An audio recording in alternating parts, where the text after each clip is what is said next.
Welcome everybody, and thank you for tuning in to Raven Wing Academy tonight. And I'd like to say welcome to all my new subscribers. And if you haven't had a chance yet, go ahead and check out my Patreon. If you would like to donate to my Patreon, it will enable me to take this show on the road, abroad, throughout the city. I'll go and visit places like there's a couple of gardens around here that I would like to go shoot at. It would also allow me to start actually shooting from a classroom, because I'm actually looking at a classroom where I can hold bigger conferences and have students live in person, and it'll be a more comfortable, more relaxed setting. And well, I guess not more relaxed than just me being here in my apartment doing this, but it'll be more classroom-like setting. You know what I mean? It'll kind of foster more of a learning structured environment. All right. And so yeah, like, share, subscribe, and don't forget to comment if you have anything you would like me to cover or anything you were just curious about in general. Go ahead and check the description for the link to my Patreon. And without further ado, let's get into it. So tonight, what I wanted to talk about was specifically the Olympics and the occult connection to it. And I struggle to use the word occult to describe it, for the simple fact that occult means hidden, right? And the Olympics ceremony is anything but really disguised. It's called the Olympic ceremony, right? Now, the first thing to understand about ceremonies in general and rituals, which are ceremonies that take place on a smaller, on a more frequent basis. Right, so a ritual would be something like when you get up every day, you brush your teeth, and then you have your coffee, and then you watch the morning news, and then, maybe you listen to your favorite song on the way to work, and that kind of primes you for the mode that you're going to be carrying throughout your day, right? And a ceremony is like a ritual. It's just repeated less often because of the fact that the ceremony is usually more involved. It's more detailed. There's a lot more energy going into a ceremony just because of the number of participants, or the number of events that are lined up in it, or just even the length of the actual ceremony being physically acted out. Okay, that could take a while. So originally, the Olympics were they were games that the peoples of the Levant, the peoples of Kemet, the Nubio, Indo-Kush societies. All right, that's Nubia, Canaan, Kush. The peoples of southern India, Persia, all the peoples in that area, okay, would participate in games. And all these games would have public, that's like, the general public people, they would have public appeal, as well as having appeal to and use for the alchemists and the mystics and the people who were in charge of, disseminating the higher knowledge, okay? And one of the things they would use these games for is to get people's understanding in line with what the netter, the gods, or however you want to call them, these subtle forces. Because remember, they didn't see these netter, the forces, right, the great spirits, the same way that people do today. People today look back at them and try to apply modern thinking to it, and they look at them, they'll look at Jehudi and be like, oh, he has the head of an ibis. They worship bird head people. That's how people today look back at it. But back then, it was understood that these were just anthropomorphizations of characteristics that you can't readily touch and feel and see, such as thought or kindness, things like that, things that aren't material concepts, but they're more abstract concepts that physical things tend to align with or fall under or be influenced by. Okay, so the games would be basically geared towards the understanding and participation in these aspects of the self. Like, so for instance, they had archery, they had football, they had javelin throwing, they had swimming, they had wrestling, they had boxing, they had all these different kinds of things, right? And a lot of the games would come from the submissions of peoples of this, like, remember, like I said, it was Nubia, it was Kush, it was all these ancient lands, all right, before there was ever even a Europe, okay? And that includes Rome and Greece, okay? And once Rome and Greece were established, they also participated in it. Now, Rome got the games a little later, as because they came from the areas that I just described, right? The Indo-Kush area, Persian area, and like the Arabian area, Iran, right? And Kemet and all the Kemetic societies, because remember, Kemet was way larger than what Europe or than what Egypt is today. Okay, Kemet ensconced like something crazy, like 70% of what Africa is now. All right, so all these different nations would come together and they would all participate in these games, right? And it served multiple functions. It was to bring the nation states together, have everybody feeling a sense of camaraderie, as well as foster good-natured competition. So a little bit later in the timeline, you're talking about like what, 700 to like 500 BC, somewhere in there, when Egypt and Rome, or when Greece and Rome started having conflicts, and then that kind of spilled over into Kemet and Persia and all these other places. Of course, I'm short stroking this story because that's actually a very huge section of history. But for the sake of this video and this topic, I'm just short stroking it, right? So they would, after they would come in and they would, some of the people would come there to learn and they would stay there for a while. Then a lot of these traditions would get then transferred to Greece, and they would get transferred to Rome by way of Greece, okay?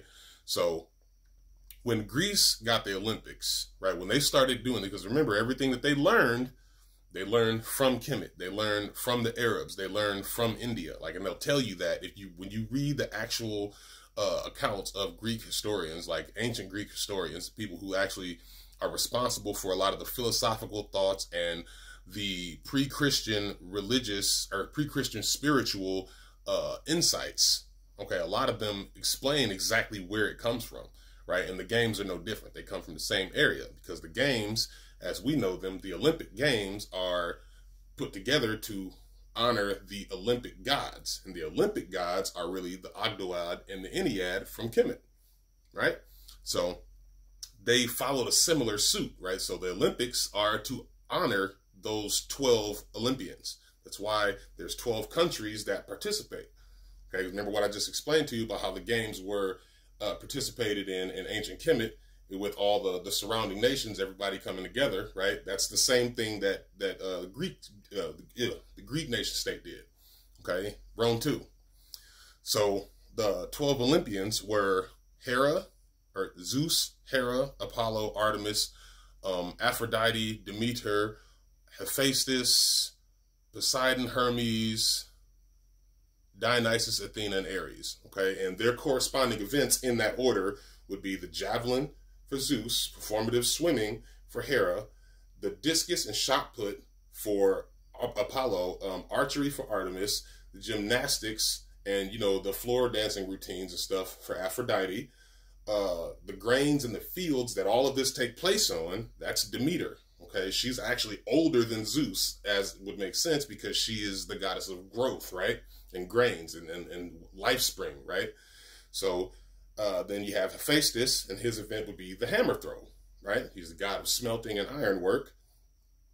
Then you have, for Poseidon, you take a guess, right? Swimming relay. And for Hermes, you would have the running, track and field event, like specifically the track part. So it would be like your relay races, your long jump, right? And let me see, for Hermes, or for Dionysus, it would be, it's a festival, right? That's the whole thing. He's a god of festival and celebration, right? The spirit of that, like that. So again, it's not saying that there's a dude in the sky who is like making the festivals happen. The Dionysus is just like I explained to you how the concepts of kindness, how the concept of creativity isn't something you can actually hold, but you can see the demonstrations of. This is the same way. So Dionysus isn't a god of party. He is party, right? He is celebration. He is, the merriment that one feels when you're in a harmonious situation and everybody's spirits are lifted and it's party and it's yay. He's that, right?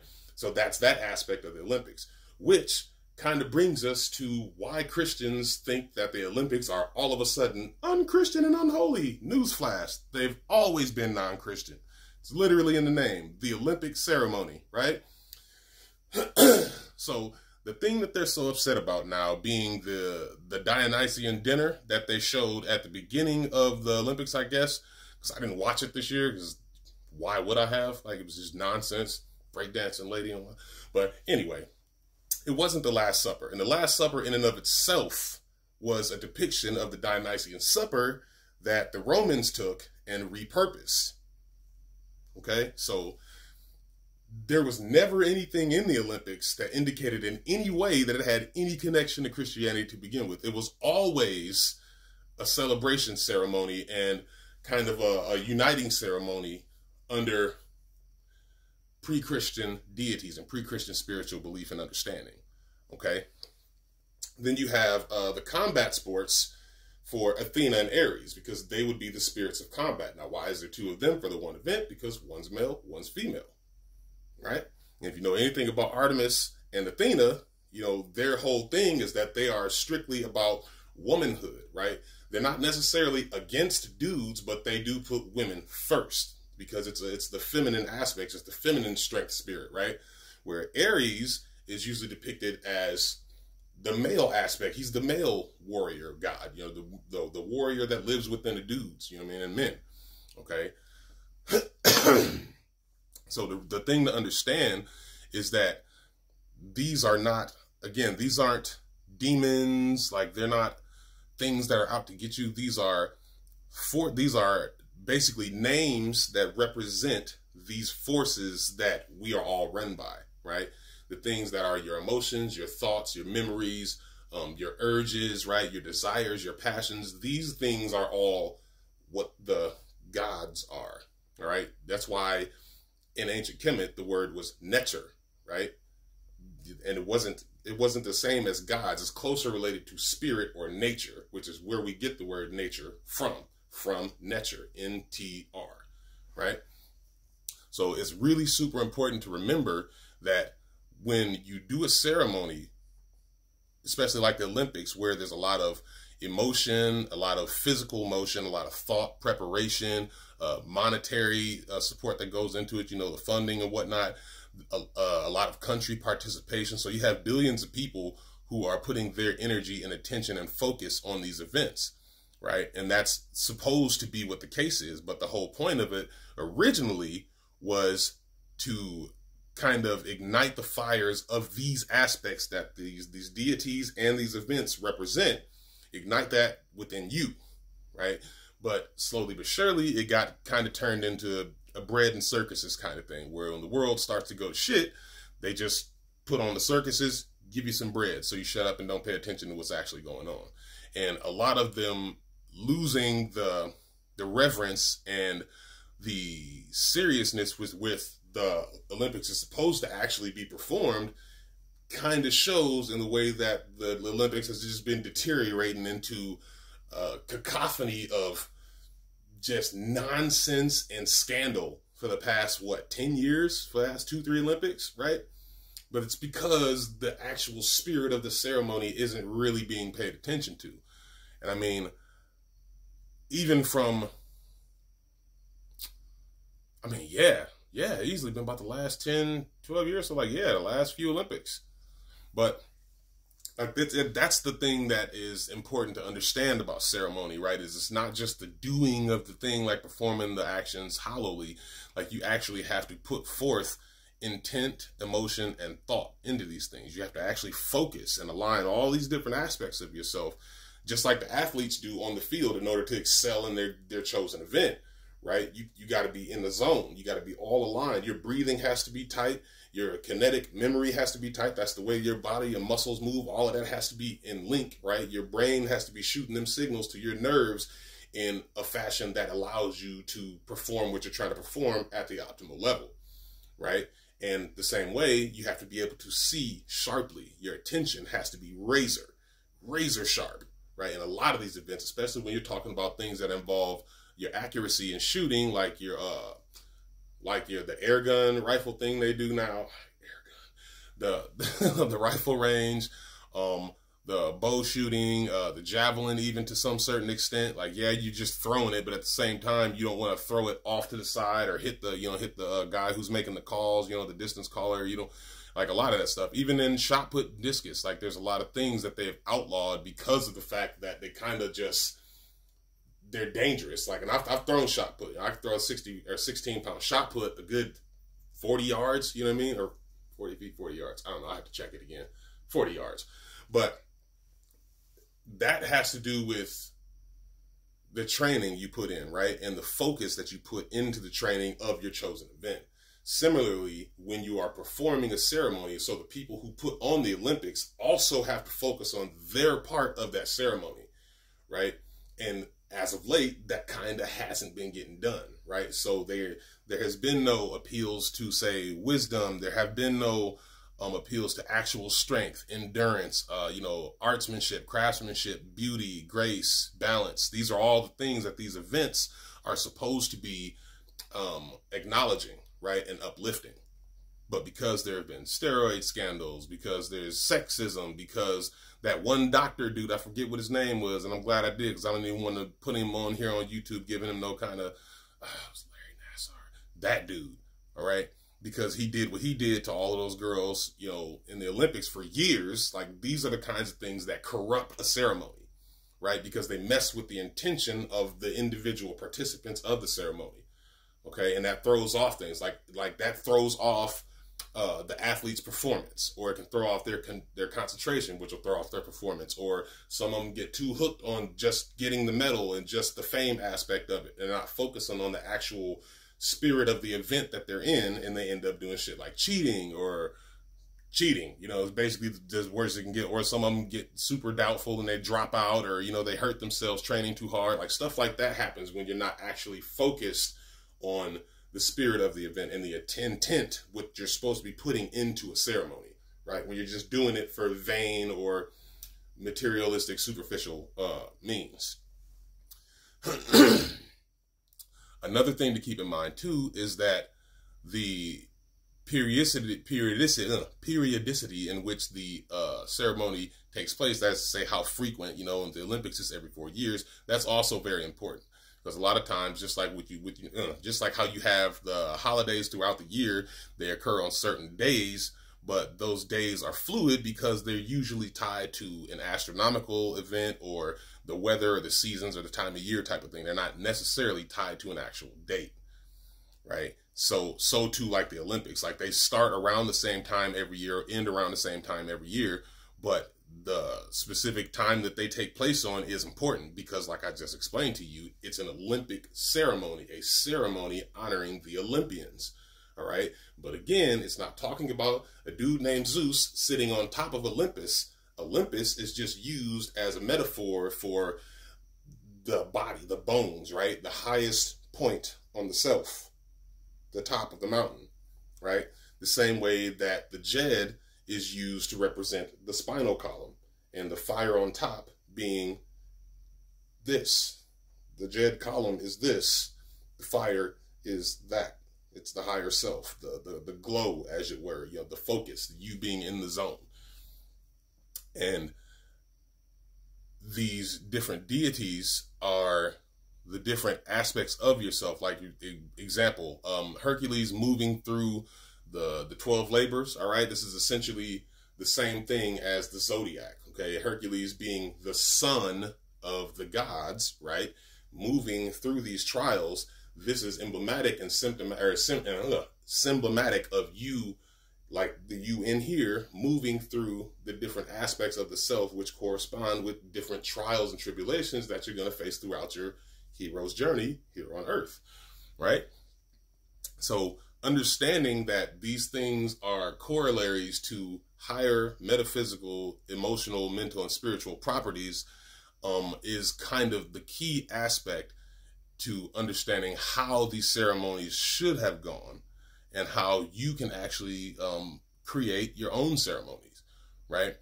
Is a focus of what they're actually based on. What is the ceremony honoring, right? What is the thing that is being acknowledged? You know, some people want to acknowledge beauty. Some people it's about strength. You know, ideally, you would want to fold in as many aspects of yourself as you can and acknowledge them and bring those into the light, as it were, or the focus, the attention, right?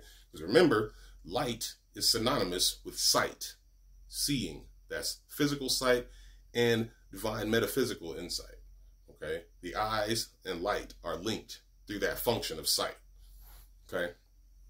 So you know, keep that in mind whenever you hear something about a ceremony, because even Christians do ceremonies all the time, and they'll never admit that it's magic because they've been told magic is witchcraft and it's evil, but literally everything anybody does is ritual and ceremony all the time.